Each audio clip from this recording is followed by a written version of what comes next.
हम लोग एलपीजी क्या है, जिसको हम अंग्रेजी में बोला जाता है लिक्विड पेट्रोलियम गैस, हिंदी में इसी को द्रवित पेट्रोलियम गैस कहा जाता है। यह एक प्रकार का ईंधन है।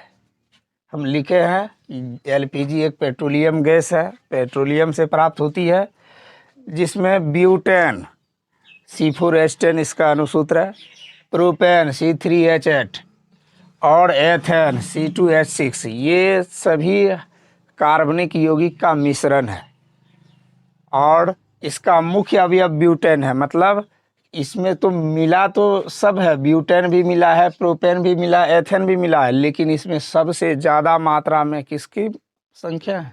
ब्यूटेन की। ब्यूटेन का मात्रा अधिक है, इसलिए मुख्य अवयव उसे कहा जाता है जो किसी मिश्रण में बड़े पैमाने पर हो। तो इसका मुख्य अवयव ब्यूटेन है, कहा जाता है यह एक आदर्श ईंधन है।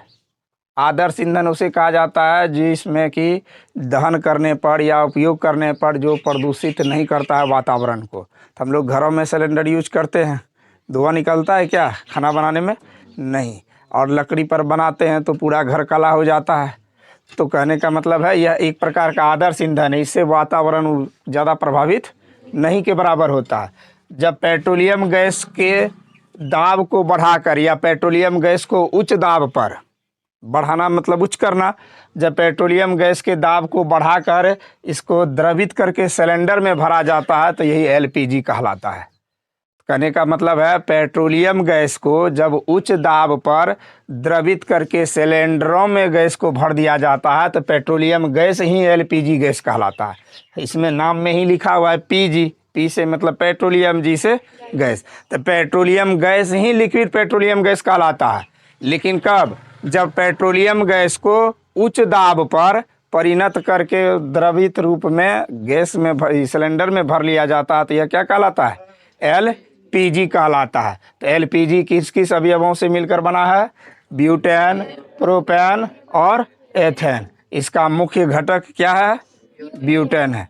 और ये बहुत ही आदर्श ईंधन है। इसका उपयोग आज बड़े पैमाने पर सबसे ज़्यादा क्या चीज़ में किया जाता है? होटलों में, घरों में खाना बनाने में। अगला प्रश्न वायु में जलाने से पहले मैग्नीशियम रिबन को यानी फीता को साफ क्यों किया जाता है? तो मैग्नीशियम एक धातु है। मैग्नीशियम एक बहुत ही तीव्र अभिक्रियाशील धातु है, तेजी से अभिक्रिया कर लेती है। यह इसीलिए कहा जाता है यह सामान्य ताप पर भी वायु से अभिक्रिया करके मैग्नीशियम ऑक्साइड का निर्माण कर लेता है। यानी मैग्नीशियम को अगर खुला छोड़ देते हैं कहीं भी तो वातावरण का जो हवा है ना, इससे अतिशीघ्र अभिक्रिया कर लेती है, क्योंकि यह तीव्र अभिक्रियाशील धातु है। अभिक्रिया करके क्या बना लेती है? Magnesium oxide. तो यह वातावरण की वायु से जैसे ही खुला में छूटा तो वातावरण की वायु से अभिक्रिया करके एमजीओ का निर्माण कर लेता है। अब एमजीओ का निर्माण कर लेता है तो ये ऑक्साइड एक अवांछनीय परत है जो उस पर जम जाता है। जैसे लोहे के पर जंग लग जाता है तो जंग एक प्रकार का अवांछनीय पदार्थ है।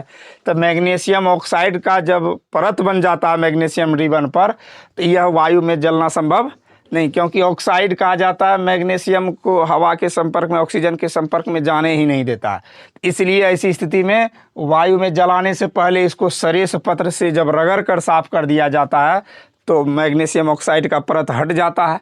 और जब परत हट जाता है तो हवा आसानी से संपर्क में आ जाता है। किसके संपर्क में? मैग्नीशियम के संपर्क में।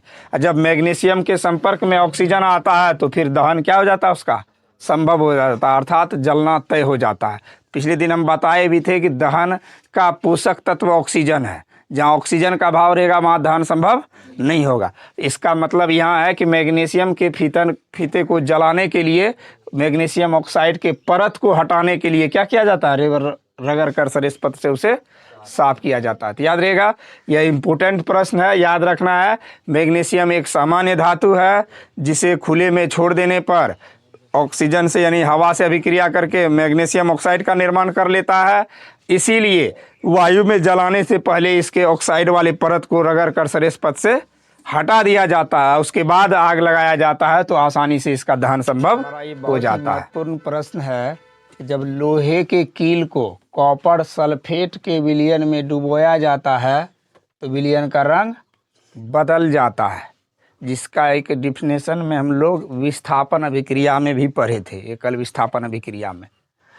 तो मैंने लिखा इसका जवाब कि कॉपर सल्फेट के विलयन में जब लोहे को डुबाया जाता, लोहा मतलब फेरस, तो डुबाया जाता है, तो ऐसी स्थिति में ये लोहा कॉपर को विस्थापित कर देता है और अपना जगह वहाँ बना लेता है, और विस्थापित करके किसका निर्माण कर लेता है?